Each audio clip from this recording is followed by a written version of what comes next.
Assalamualaikum warahmatullahi wabarakatuh. Perkenalkan, nama saya Radiman, CGP Angkatan 4 dari Kecamatan Karangpucung, Kabupaten Cilacap. Dalam kesempatan kali ini, saya akan menyampaikan demonstrasi kontekstual tentang segitiga restitusi. Dalam kesempatan kali ini saya akan menyampaikan kisah tentang seorang anak yang bernama Restu, yaitu anak kelas 4 SD Negeri Gunung Telu 01, yang mana selama masa pandemi kurang lebih 2 tahun sampai hari ini saya masih memberlakukan mode daring, yaitu melalui media online berbasis web. Saya membuat blog yang berisi materi pembelajaran dan soal-soal latihan dan penilaian harian. Dari 5 bab yang sudah saya sampaikan, terkhusus untuk kelas 4, maka didapatkan data bahwa Restu tidak pernah memberikan respon jawaban di Google Form. Sama sekali belum pernah sekalipun mengerjakan tugas tersebut. Sedangkan teman-temannya sebagian besar sudah dapat menyelesaikan tugas dengan baik. Sehingga tiba saatnya pada hari ini saya harus melakukan pengolahan nilai agar dapat memasukkan nilai tersebut ke format raport yang sudah disiapkan. Dan saya melihat keadaan yang ada, perlu memanggil Mas Restu untuk menyelesaikan permasalahan tersebut, mencari tahu penyebabnya, bagaimana keinginan dia di masa yang akan datang, dan pada akhirnya bisa menyelesaikan tugas tersebut dengan sebaik-baiknya. Terima kasih. Itu yang saya sampaikan sebagai pembuka dari kasus yang akan saya paparkan berikut ini.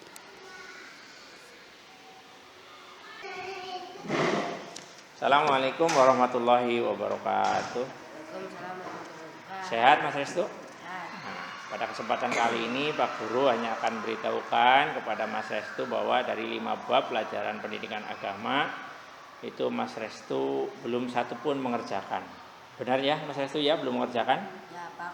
Nah, Pak Guru tidak akan memberikan sanksi atau menakut-nakuti kepada Restu. Dan Pak Guru pun meyakini bahwa semua orang pasti pernah melakukan kesalahan, termasuk Mas Restu. Mas Restu tahu ya, telah membuat kesalahan. Ya Pak. Nah, Pak Guru ingin menjelaskan lagi, ingin meminta kejelasan lagi dari Mas Restu. Kira-kira kesalahan apa yang telah dibuat Mas Restu? Tidak mengerjakan tugas Pak. Tidak mengerjakan tugas. Dalam hal ini Mas Restu perlu mengetahui bahwa Mas Restu bukan satu-satunya yang belum mengerjakan. Ya, Jadi Mas Restu tidak perlu takut, tidak perlu kecewa dengan keadaan ini. Ya, teman-temannya juga ada yang belum mengerjakan. Setelah Mas Restu mengetahui tentang permasalahan yang menyebabkan Mas Restu dipanggil oleh Pak Guru ingin mencari tahu kejelasan sebab-sebab kenapa Mas Restu tidak mengerjakan tugas tersebut. Apakah Mas Restu mempunyai HP? Punya Pak. Nah, setelah mempunyai HP, apakah HP-nya juga mempunyai kuota internet? Punya Pak. Nah, setelah itu kira-kira berapa lama Mas Restu dalam sehari menggunakan HP? Setelah pulang sekolah sampai malam Pak. Itu lama sekali sebenarnya ya. Ya. Terus berapa lama Mas Restu menggunakan HP-nya untuk belajar? Paling 1 jam Pak. Nah, setelah 1 jam itu apa yang Mas Restu lakukan dengan HP-nya selain untuk belajar? Macam-macam Pak. Tapi paling banyak main game. Ya. Pak Guru memberitahukan seperti ini Mas Restu. Jadi membaca materi dan mengerjakan soal paling lama 2 jam. Setelah itu Mas Restu bisa beristirahat ya, atau bermain game atau yang lainnya. atau mungkin ada masalah lain ketika Mas Restu belajar dan mengerjakan soal di rumah? Kadang-kadang kuotanya habis Pak, jadi nggak bisa nyambung ke link web. Oh, jadi kadang-kadang kuotanya habis ya. Kuotanya habis mungkin karena dipakai buat main game, nonton YouTube dan segala macam sehingga kuotanya habis. Mas Restu tahu nggak kalau sekolah kita mempunyai jaringan internet? Ya Pak. Nah, juga mempunyai tablet yang bisa digunakan untuk mengerjakan soal-soal. Tahu nggak? Tahu. Tahu ya.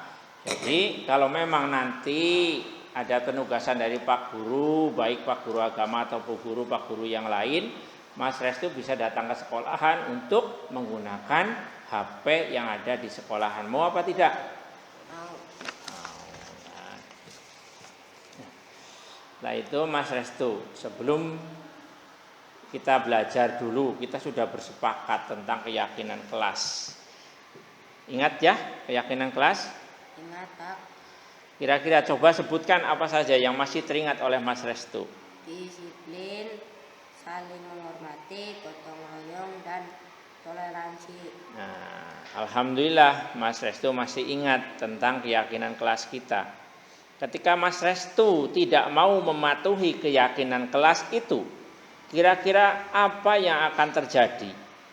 Saya tidak disukai teman dan meyakinkan Dan mungkin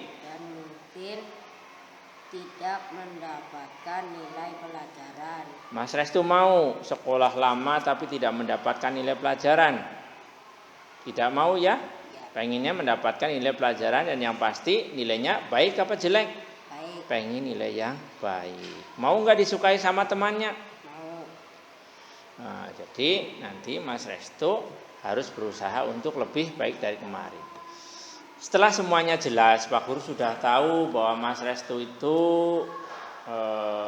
meyakini dan mengakui belum pernah mengerjakan, tetapi sebenarnya Mas Restu punya HP, punya kuota, dan juga punya waktu untuk mengerjakan, tetapi kadang karena mungkin capek main game dan juga karena mungkin kuotanya habis untuk permainan dan menonton video, maka Mas Restu tidak sempat mengerjakan tugas yang ada dari Pak Guru ya. Setelah semuanya jelas, kira-kira setelah pertemuan ini Mas Restu ingin menjadi orang seperti apa sih? Saya ingin disiplin Pak, belajar dan melaksanakan tugas, dan yang pasti saya ingin menjadi orang yang sukses. Ingin menjadi orang yang sukses. Mas Restu, Pak Guru hanya bisa berpesan bahwa kesuksesan itu didapat dengan kerja keras. Maka mulai hari ini Pak Guru hanya bisa memberikan semangat Mas Restu untuk berusaha untuk terus bisa bekerja keras dan berdisiplin dalam hidup. Kalau Mas Restu mau bekerja keras dan berdisiplin, insya Allah Mas Restu akan menjadi orang yang sukses. Jadi Pak, terima kasih. Untuk mengakhiri pertemuan kita, kira-kira Mas Restu mau menyampaikan apa? Saya meminta maaf atas apa yang sudah terjadi, dan ke depan saya akan berusaha lebih baik, dan saya memohon doa dari Pak Guru agar saya menjadi orang yang sukses. Pak Guru hanya bisa mendoakan mudah-mudahan Restu bisa berubah, bisa berdisiplin, bisa mengerjakan tugas, bisa bekerja keras sehingga kamu ke depan menjadi orang yang sukses ya. Pak Guru minta maaf apabila ada hal-hal yang tidak mengenakan Restu, dan terima kasih Restu sudah memahami kesalahannya dan mau untuk berubah, dan Restu mempunyai cita-cita yang baik yaitu menjadi orang yang sukses. Mudah-mudahan Restu mendapat kebaikan ya. Jangan lupa manfaatkan waktu dengan sebaik-baiknya, berdisiplin dan bekerja keras. Jadi Pak Guru cukup sekian. Kita tutup dengan alhamdulillah. Assalamualaikum warahmatullahi wabarakatuh.